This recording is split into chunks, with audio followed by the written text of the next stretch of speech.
grand dialogue. Sigi Kafoba.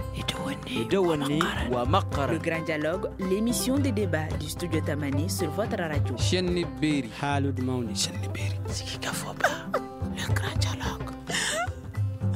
Comment renforcer la cohésion sociale, le vivre ensemble et la cohabitation pacifique à Gao? C'est le thème qui sera abordé au cours de ce débat. Studio Tamani s'informer pour comprendre, dialoguer pour s'entendre. Mesdames et messieurs, bonsoir et bienvenue au Grand Dialogue en direct de Gao, au cours duquel nous allons en parler de la cohésion sociale entre les différentes communautés dans la région de Gao. La crise de 2012 a entaché l'harmonie du vivre ensemble. Elle a également renforcé la méfiance entre les communautés.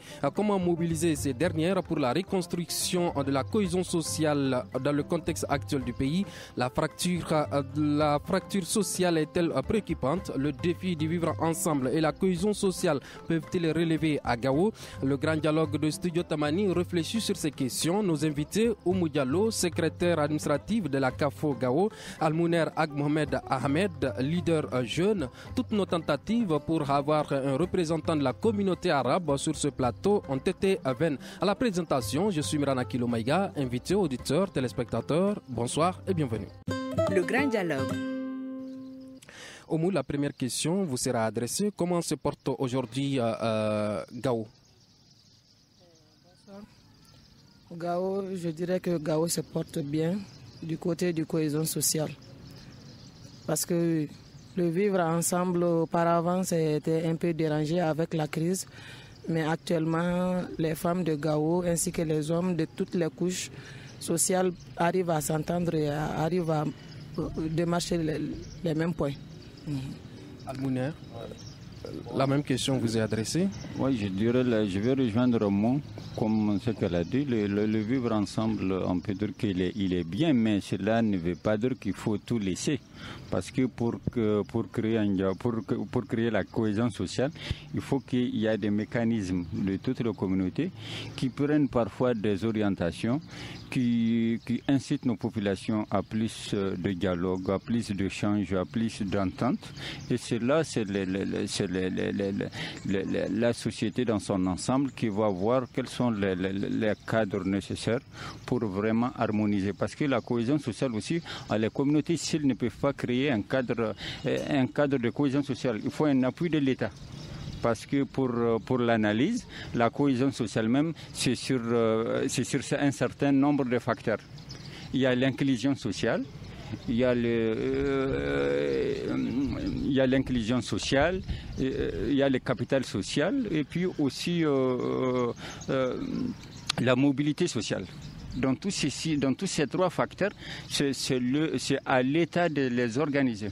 Parce que quand on dit l'inclusion sociale, il faut que tous les citoyens se réfèrent au fait que tous les citoyens ont les mêmes droits dans la vie économique, ont les mêmes droits d'être protégés.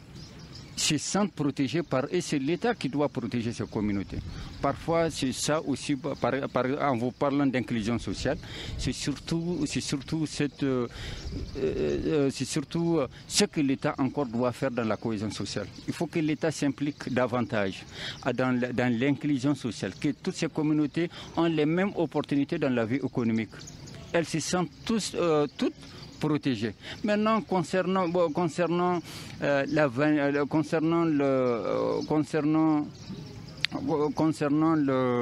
capital social, il faut que vraiment l'État investisse dans les communautés. Les communautés ne peuvent rien faire sans l'appui de l'État, parce que c'est l'État qui est garant de la stabilité, c'est l'État qui est garant de la vie économique, parce que parfois la cohésion, elle est créée par parfois un malaise de vivre. Il y a des suspicions, il y a des suspicions, il y a ces malaises de vivre là. Quand l'État est absent, parfois à la moindre des choses, quand la justice n'est pas rendue, quand l'État ne joue pas un rôle sécuritaire, à la moindre des choses, il y a des suspicions, il y a des méfiances. Donc vraiment, c'est à l'État, la communauté à Gao, ça va la cohésion sociale, mais l'État doit s'engager de plus, doit investir dans cette voie. D'accord. Oumou, dans votre introduction, vous avez dit que la cohésion sociale a été dérangée à un moment donné lors de la crise de 2012. Comment était la cohésion sociale entre les différentes communautés pendant la crise, en pleine crise? En pleine crise, les gens se méfiaient l'un de l'autre, vu la situation de l'insécurité qui jaillissait en ce moment. Les gens se méfiaient de l'un de l'autre et puis le déplacement n'était pas facile du tout. Tout est sous feu, donc les gens étaient vraiment dérangés à telle sorte qu'on se méfie, chacun se méfie. Les Sorais se méfient des Blancs, des Touaregs, des Tamasheks, mais actuellement je dis que ça va. On a pu comprendre que nous sommes tous maliens et nous sommes tous de la même famille. Donc dans la famille, souvent il y a un peu de querelle et puis ça va quoi. Qu'est-ce qui a fait qu'aujourd'hui les communautés parviennent à s'entendre, comme vous le dites, selon votre déclaration? Les communautés arrivent à s'entendre grâce à des différentes rencontres de cohésion sociale, à des tables rondes, au vivre ensemble et avec des formations aussi qui a permis aux gens de comprendre la situation. C'est grâce à ça que l'on vit ensemble actuellement. Est-ce qu'aujourd'hui, vous avez parlé de méfiance au départ. Aujourd'hui, est-ce que cette méfiance a totalement disparu ou elle est à moitié là? Je dirais que cette méfiance a totalement disparu. Car on arrive à se déplacer d'un point A à un point B pour faire nos rencontres, pour rencontrer les femmes qui sont jusque dans le Niayes, pour discuter avec eux, pour qu'ils sachent que nous sommes les mêmes. Il n'y a pas eu de différence entre nous. C'est le même Mali et c'est les mêmes enfants du Mali, donc on est ensemble. On dit lors d'une crise, c'est les femmes qui sont les plus touchées. Pendant cette crise-là, est-ce que les femmes de la région de Gao ont été vraiment touchées par cette crise et par la cohésion sociale également? Bien sûr. Quand on dit que les femmes sont les plus touchées, c'est parce que c'est la couche vulnérable. Quand ton mari meurt, tu es touché. Quand ton enfant est mort, tu es touché. Quand ton enfant n'arrive pas à aller à l'école, tu es touché. Quand tu n'arrives pas à subvenir à tes besoins, tu es touché. C'est pour cela qu'on dit que les femmes ont été plus touchées que d'autres couches.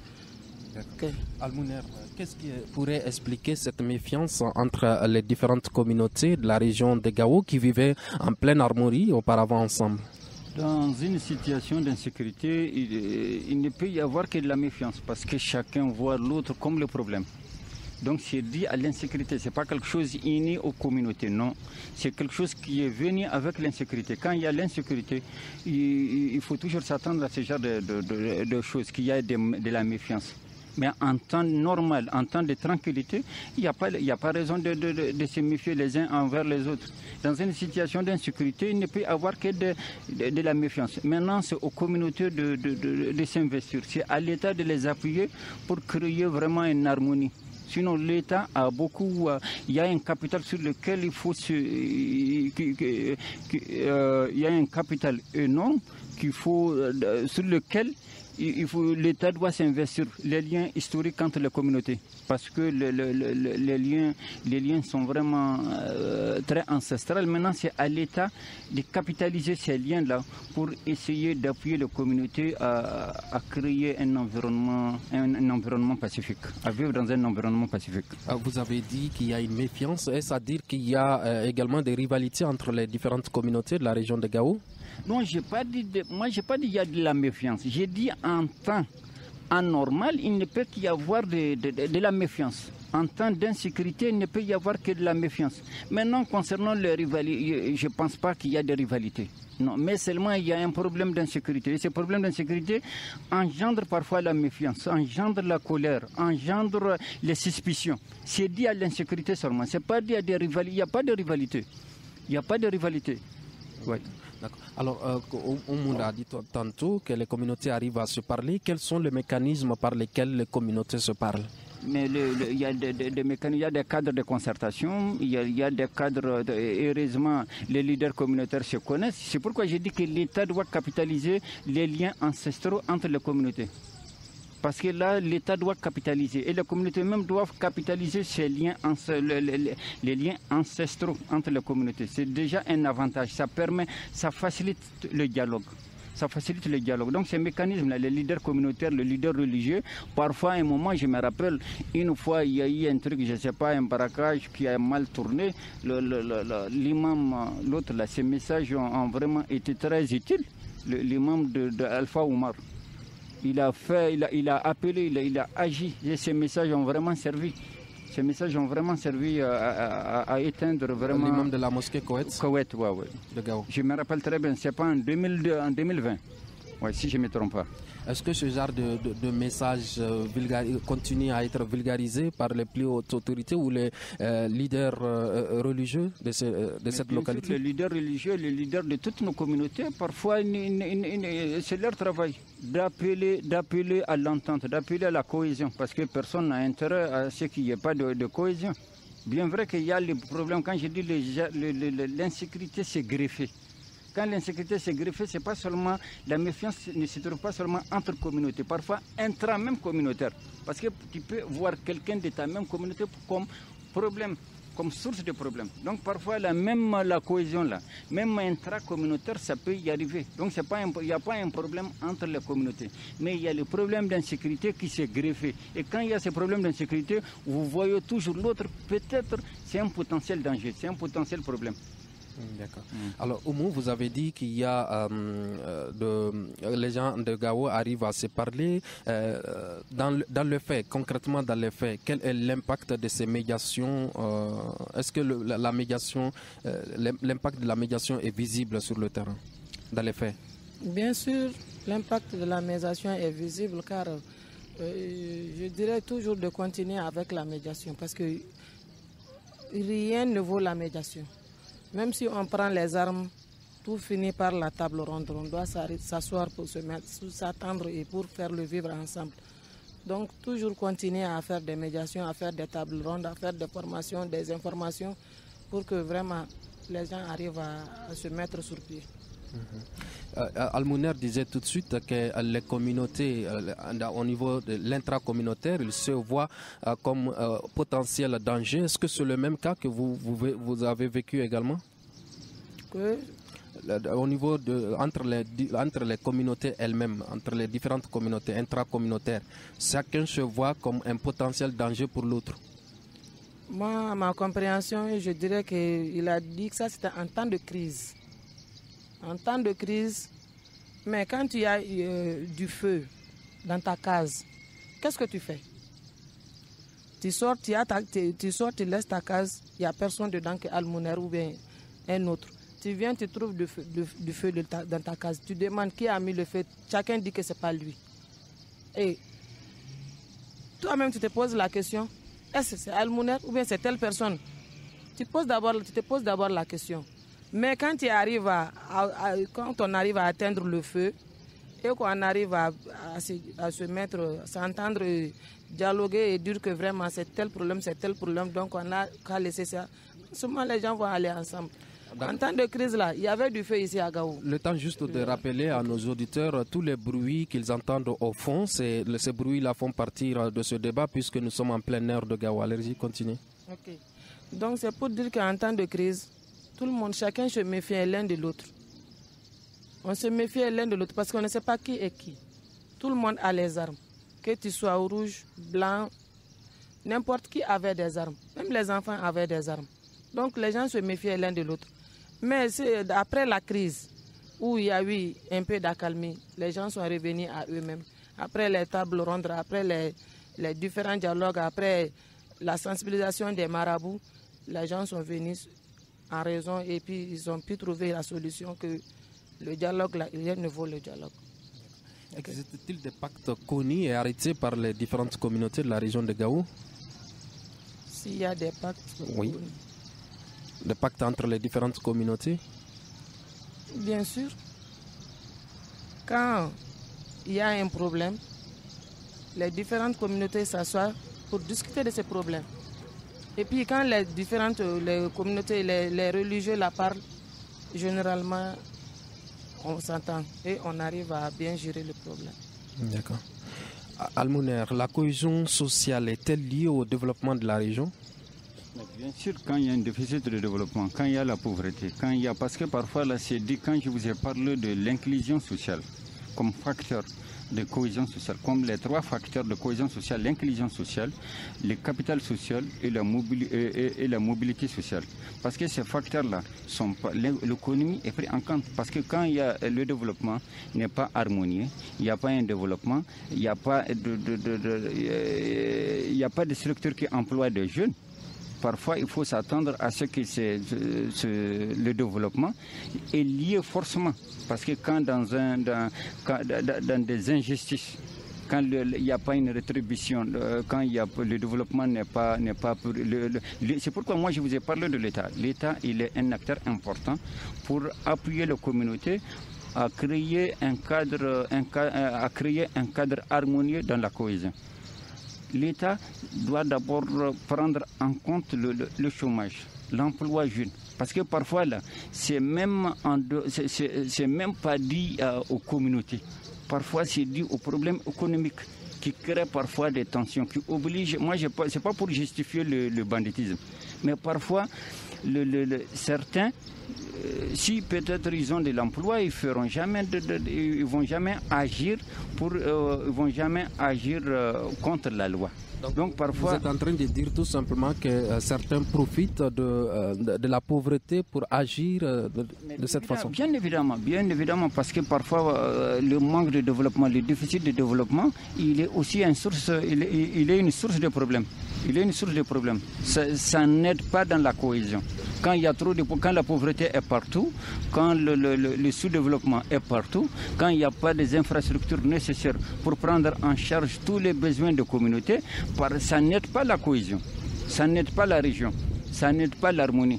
Donc c'est pourquoi le développement même, le niveau de développement parfois est une source parfois de malentendus, est une source de tensions. Quand la pauvreté est partout, parfois ça ne peut que créer des problèmes. Aujourd'hui, sur le point de la situation sécuritaire, Gao est touché jusqu'à quel point? Bon, sur le plan sécuritaire, à part peut-être le centre-ville, parce que même en dehors de poste là, en partant vers Diobok, il n'y a rien. L'insécurité est presque partout. Les populations, leurs bétail ont été emportés à 20 km, 30 km du centre-ville de Gao. Donc sur le plan sécuritaire, on peut dire dans la ville de Gao et certaines parties vers la commune de Sonia-Libert, on peut dire qu'on peut circuler sans crainte. Même vers là-bas, il y a eu parfois des braquages, il y a eu vers là-bas, mais ce n'est pas comme vers d'autres zones. La région, il y a un problème, il y a un souci d'insécurité, mais la ville de Gao, pour le moment, elle est épargnée. Pour le moment, on peut dire qu'elle est épargnée. Vous avez dit que les femmes arrivent à se parler. Aujourd'hui, concrètement, entre les femmes, qu'est-ce qu'elles se disent concernant la cohésion sociale? Elles se disent quoi? Bon, entre les femmes, elles se disent que la cohésion sociale, entre les femmes, vraiment, la cohésion sociale, comme je l'ai dit, on voit que vraiment ça va. Et les femmes, entre eux-mêmes, veulent actuellement qu'il y a de l'accalmie, que vraiment les gens aillent ensemble. Certes, il y a de l'accalmie, mais il y a un peu de mésentente. Parce que grâce aux bandits qui sont actuellement fréquents, avec les enlèvements, même avant-hier, ils ont eu à enlever des gens. Vraiment, ça cause un peu de problème. On dit qu'il ne peut pas avoir un développement sans l'implication des femmes. Est-ce que les femmes sont suffisamment impliquées dans la recherche de la paix à Gao? Oui, je dirais oui. Quand il s'agit de paix et de cohésion sociale, à quel que soit le niveau, on implique les femmes. Chaque fois qu'il y a un débat sur la cohésion sociale, sur le vivre ensemble, sur l'attente, ils font part aux femmes. Les femmes sont présentes. Et elles ont leur mot aussi à dire dans la région de Gao. Est-ce que leur implication a apporté un résultat escompté Oui. dans le rétablissement de la paix et du vivre ensemble à Gao? Oui, ça a apporté. Regarde, auparavant, les femmes n'osaient pas aller dans la commune d'Anchawadji, ni dans la commune de Soni Albert ou Tilemsi. Mais actuellement, les femmes de commune Anchawadji et Tilemsi là, arrivent à venir à Gao et les jeunes de Gao aussi arrivent à les atteindre. On vit ensemble. Ça là, c'est grâce à l'implication des femmes? Ça, c'est grâce à l'implication des femmes. Dans la résolution de la crise? Oui. D'accord. Alors aujourd'hui, de quoi les femmes ont besoin pour encore renforcer cette cohésion sociale entre les différentes communautés? Il faut organiser des dialogues intercommunautaires. Il faut organiser des dialogues entre communautés et puis faire des tables rondes.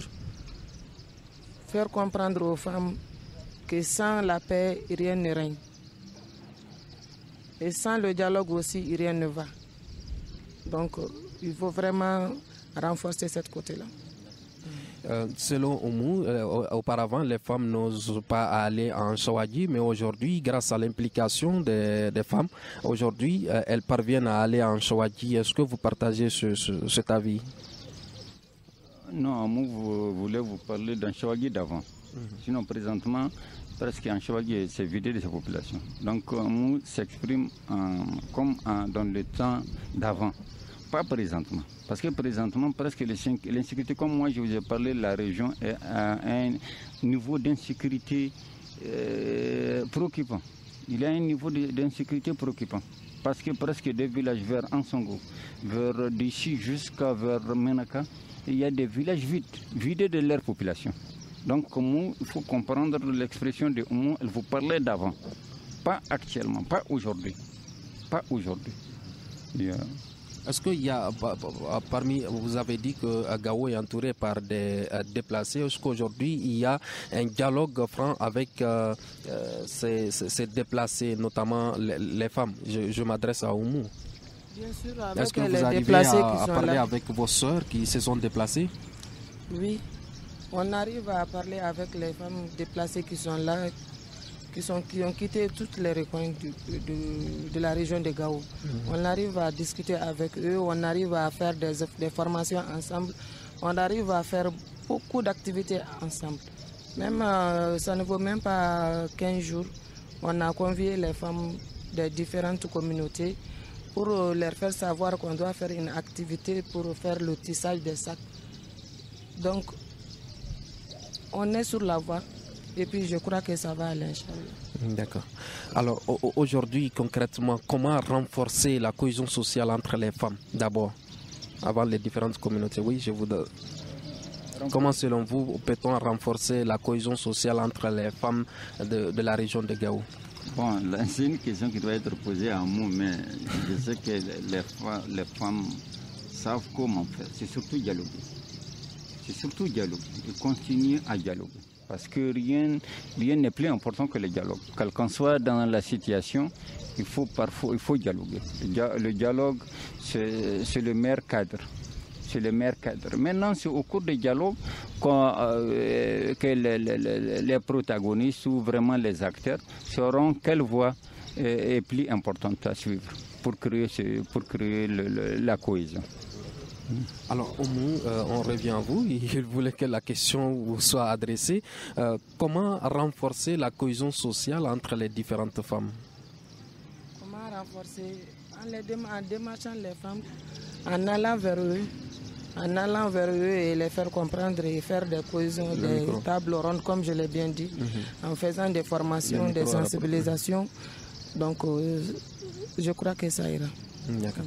Alors aujourd'hui, est-ce que les autorités régionales s'impliquent davantage dans la résolution de la crise à Gao selon vous? Mais bien sûr, ils s'impliquent, mais vous savez, quand il y a un pays qui est en guerre, quand il y a la guerre, rien n'est facile à résoudre. Ça serait comme si tu suis sous la pluie. Sinon, actuellement, on peut dire que ça va à Gao. Parce que Auparavant, on ne pouvait pas dormir. À chaque fois, il y a le coup de feu, des braquages, des enlèvements. Mais actuellement, les coups de feu ont un peu cessé parce que dans la ville de Gao, tu tires un coup de feu vers le 2, ceux qui est au camp, ils viennent t'attraper. Donc je dis que ça va un peu.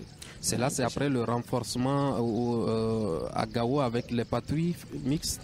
Oui, avec les patrouilles mixtes, nous on aurait souhaité que auparavant ils faisaient des patrouilles, opération Filijo, qui rentraient de porte en porte pour faire sortir les engins des maisons. Nous on aurait souhaité que ça continue encore. Et ça a beaucoup apporté. Ça a eu beaucoup d'impact sur la ville de Gao. Parce que grâce à ça, on a eu à lever des matériels dans des maisons où on ne croyait pas qu'il y a dedans. Donc s'ils continuent avec ça, je crois que ça va aller. Ils ont arrêté pour le moment? Bon, pour le moment, c'est pas arrêté, mais c'est pas comparable. C'est pas comparable. C'est timide? C'est un peu réticent. Sinon, auparavant, là, ça se voyait. À chaque jour, on les voyait, ils circulaient. Même actuellement, ils font des patrouilles. Mais ce n'était pas comme l'opération Filijo où on rentrait de porte en porte pour faire sortir. Okay. Selon Oumou, l'opération Filijo a beaucoup contribué à renforcer la sécurité à Gao. Aujourd'hui, est-ce qu'il faut-il encore renforcer cette opération Filijo pour permettre aux populations de vivre en harmonie? Bien sûr, il faut renforcer tout ce qui apporte la quiétude aux populations. Tout ce qui peut apporter la quiétude aux populations, il faut les renforcer. Il faut les renforcer. Il faut le souhaiter et on demande à ce qu'à nos autorités de s'investir plus dans la sécurité et pour la quiétude des populations. Est-ce que les populations ont contribué lors de cette opération Filijo? Mais bien sûr, la population parfois maintenant, depuis qu'il y a eu ça là, avant, il y avait comme l'a dit Oumou, il y avait des tirs à toutes les occasions, parfois même un simple mariage. Vous allez vous-même dans votre maison, vous allez dire que il y a quoi, il y a un assaut, il y a quoi. Mais depuis qu'il y a eu cette note là, il y a eu cette note là qui interdisait peut-être c'est le chef, le commandant de zone qui avait fait circuler cette note. Non, ça va parce que maintenant c'est lui qui tire. Même pour un baptême, parfois là, c'est devenu même quelque chose de normal. Alors que ça crée la psychose, ça crée la peur. Il y a des femmes parfois qui ne peuvent même pas se lever tellement elles tremblaient quand ça. Mais maintenant, comme l'a dit Oumou, depuis lors, ça va, il y a moins de tirs. Mais est-ce que cela aussi a diminué les attaques sur les routes?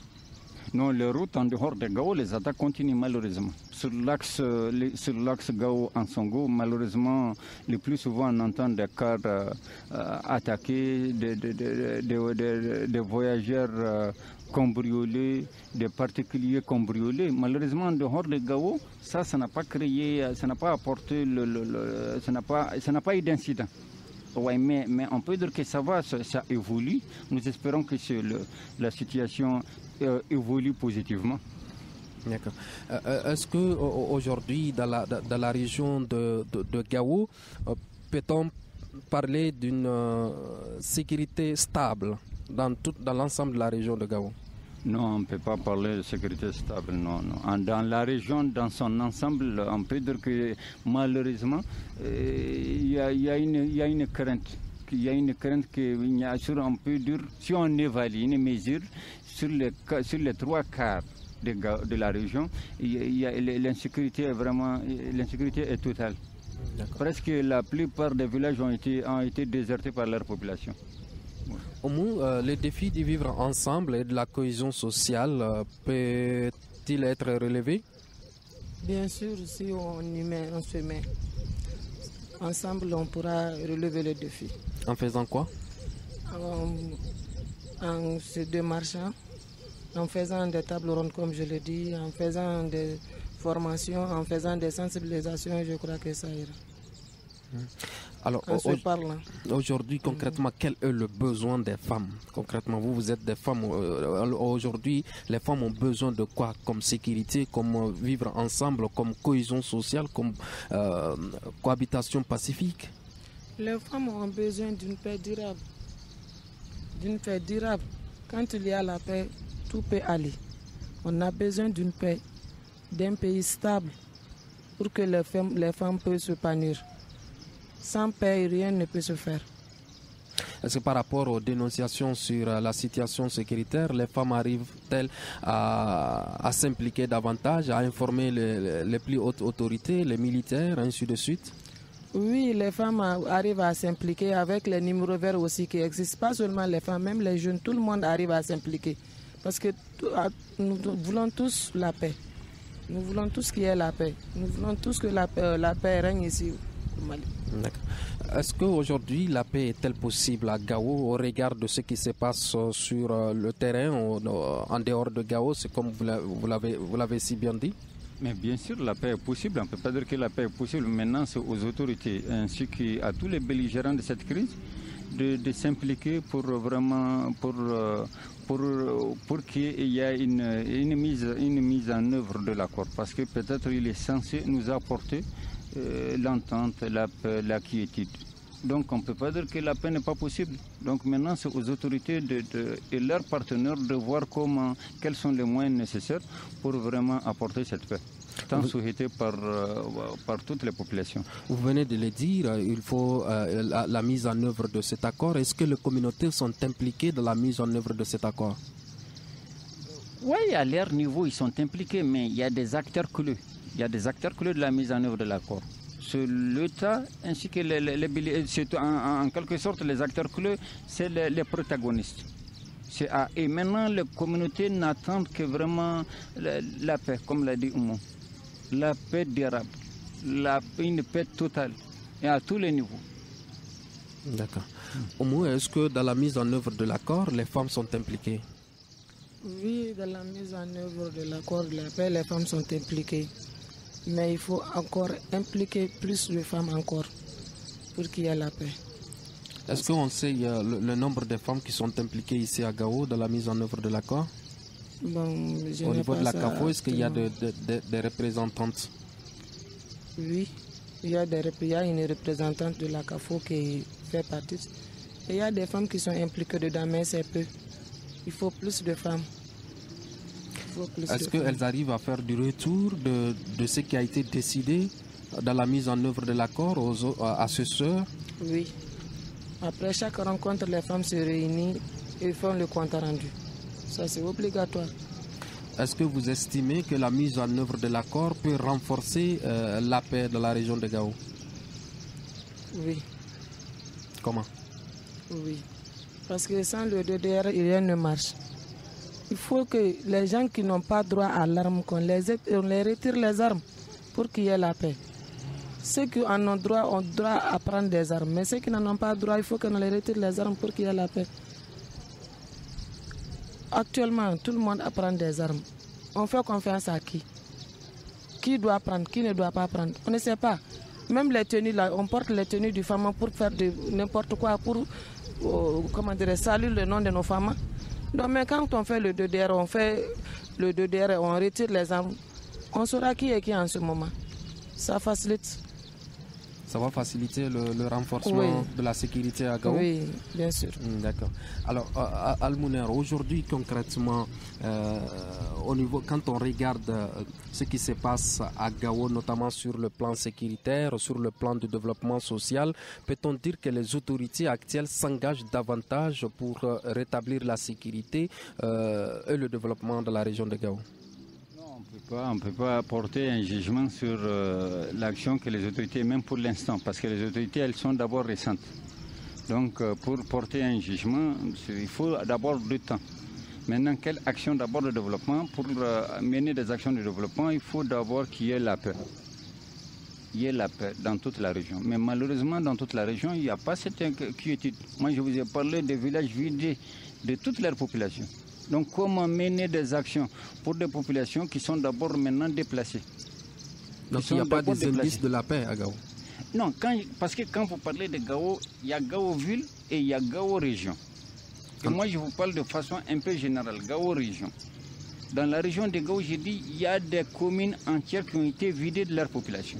Des communes entières, pas des villages entiers, des communes entières qui ont été vidées. Donc maintenant, je vous ai dit, les populations ont juste à peu près 2 ans.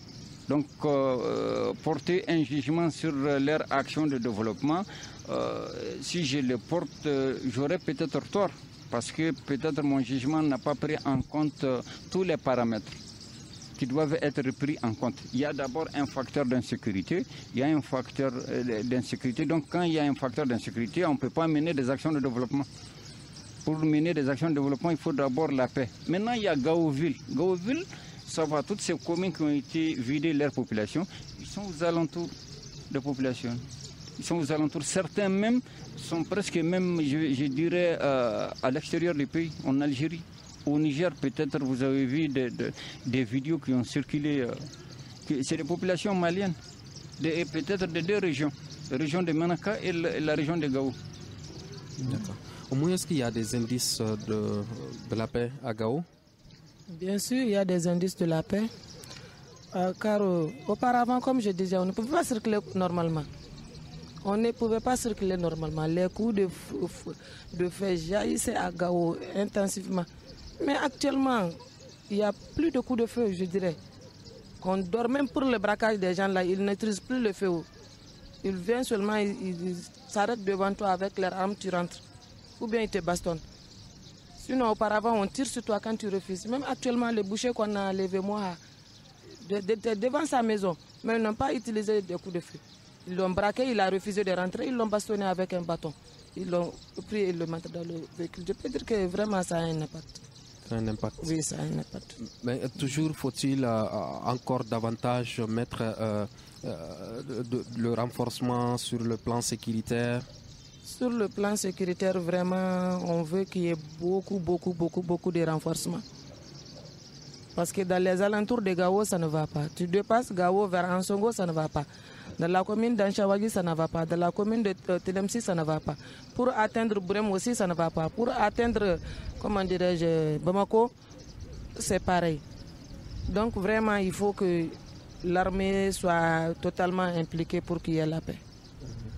Alors, est-ce que par rapport à la cohésion sociale, comme vous avez dit qu'il y a des rencontres que vous organisez, est-ce que ces rencontres-là se font au niveau des femmes rurales? Est-ce qu'elles sont impliquées? Oui, les femmes rurales sont vraiment expliquées. Il y a, je dirais, à chaque rencontre, elle implique tout le monde. Parce qu'on veut aller vers le chemin de la paix. Donc il faut impliquer tout le monde. Que ce soit les femmes des communes, que ce soit les femmes de la région de Gao. Il faut que tout le monde soit impliqué et elles sont impliquées aussi. Mais on veut plus. On veut qu'elles soient plus impliquées pour que vraiment la paix règne. D'accord. Vous avez dit tout à l'heure que la situation sécuritaire se détériore au niveau sur l'ensemble de la région. Est-ce que peut-on parler que la région de Gao est aujourd'hui exacerbée par cette insécurité? Mais bien sûr, elle est exacerbée parce que parfois, quand dans une situation anormale, même la vie économique, elle est touchée sur tous les plans. La situation d'insécurité, elle touche presque tous les segments du mode de vie des populations, sur le plan économique, sur le plan de l'éducation, sur le plan de la santé. Donc elle nuit à tous les niveaux. Donc, mais aujourd'hui, la région, presque, ça empêche même parfois, il y a certaines, il y a des foires parfois, ils viennent, ils ouvrent dans la même journée, les populations, vers 2 heures seulement, ça impacte la vie économique des populations. Ça impacte la vie économique des populations, la situation d'insécurité. Parce que ça les empêche de vaguer librement, ça les empêche de commercialiser leurs produits. Donc vraiment, on peut dire qu'il y a certains marchés, les commerçants ne peuvent, ils ont la truie d'aller vraiment, d'aller dans ces marchés-là, dans ces contrées, dans ces zones, faire des affaires. Donc ça impacte la vie économique de la population, la région de Gao. Est-ce que les acteurs de groupes armés, selon vous, s'impliquent davantage dans la sécurisation de cette région ou du désarmement? Non, malheureusement. Non, malheureusement. Les groupes armés signataires de l'accord ne s'impliquaient pas du tout. Et au moment, il y avait le MSA de Moussa Gachatman et puis du Gatia qui ont eu à affronter, ont essayé de faire des efforts, mais malheureusement, ils ont été complètement, ils n'ont pas quand même, ils essayent de faire de leur mieux. Maintenant, pour les autres, là, à un moment, j'ai entendu des patrouilles de la CMA, mais ce qu'elles ont fait, ça, je n'en sais pas. Ça, je n'en sais pas. Mais à un moment, sur les canaux de leur communication, ils parlaient des patrouilles pour ramener la quiétude. J'ai vu même, je ne sais pas, un bétail ramené.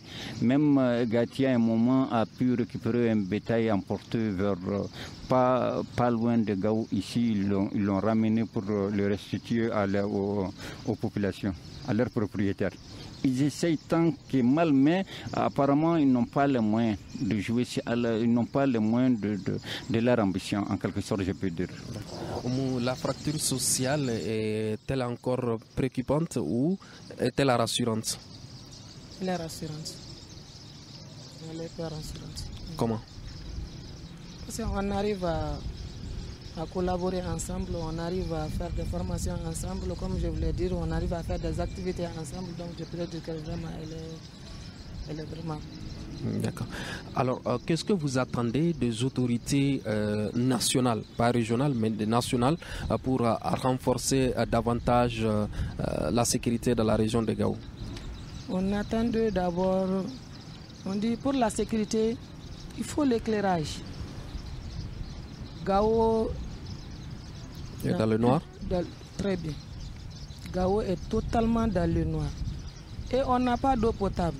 Quand il y a sécurité, en parlant de sécurité, c'est vrai, on veut que les armes chassent, mais il faut au moins qu'il y ait l'éclairage. Parce que quand il fait sombre, on donne l'opportunité aux gens de profiter. On donne l'opportunité aux gens de profiter. Et nous voulons que vraiment, on ne dirait pas que l'État n'a pas fait. L'État a fait, il a beaucoup fait. Et nous voulons aussi que l'État il renforce beaucoup nos militaires pour qu'ils aillent au front, pour que vraiment la stabilité vienne, pour que le pays même soit totalement libre. D'accord. Est-ce que c'est le même souhait chez vous également? Bien sûr, c'est le même souhait. On souhaite que les autorités au niveau national redoublent d'efforts pour vraiment répondre à tous les besoins des populations de la région de Gao. Parce que sur le plan sécuritaire, les besoins sont immenses. Sur le plan de développement, les besoins aussi sont immenses. Donc parfois, il y a une crise. La région, on peut dire qu'elle est même enclavée. Parce qu'il n'y a plus la route Gao-Sévaré. Donc c'est là vraiment impacte la vie économique de la région. Donc nous demandons à ce que les populations redoublent d'efforts sur le plan sécuritaire et puis sur le plan même économique, qu'elles apportent une assistance économique à la région. Parce que la région, elle est presque dépouillée de son bétail. Dans le milieu rural, des milliers et des milliers de têtes ont été emportées. Et cela impacte la vie économique de la région. Et sur le volet sécuritaire, l'axe Gao-Ansongo, Niger, ça aussi impacte parce que parfois il y a des camions, il y a tout le temps des braquages malheureusement. Donc vraiment, nous demandons aux autorités à ce qu'elles s'impliquent davantage et qu'elles redoublent les efforts pour apporter la sécurité, mais aussi qu'elles aident sur le plan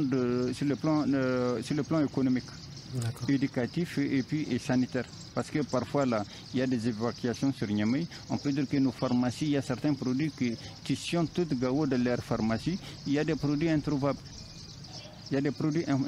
Donc, à tous les niveaux, la région est presque... La région souffre. Donc, nous demandons aux autorités de s'investir d'abord dans la sécurité et après les actions de développement, la vie économique de la région. D'accord. Pour un peu alléger les souffrances des populations. Mais est-ce que on arrive aujourd'hui, comment à maîtriser le vivre ensemble et la cohésion sociale à Gao? Peut-on maîtriser cela aujourd'hui? Mais le vivre ensemble, je vous ai déjà dit qu'il y a des cadres, il y a les leaders communautaires, il y a les leaders religieux, il y a la jeunesse, il y a les femmes. Tout le monde à son niveau essaye de faire de son mieux pour qu'il y ait la cohésion. Moi, je vous ai parlé d'insécurité parce que quand il y a l'insécurité, tout ceci là, c'est des symptômes que l'insécurité a greffé dans la vie de la population de Gao. C'est l'insécurité, c'est venu avec l'insécurité. Donc quand l'insécurité sera résolue, toutes les petites méfiances là, que les uns et les autres peuvent avoir à raison ou à tort envers les uns et les autres, ils vont disparaître.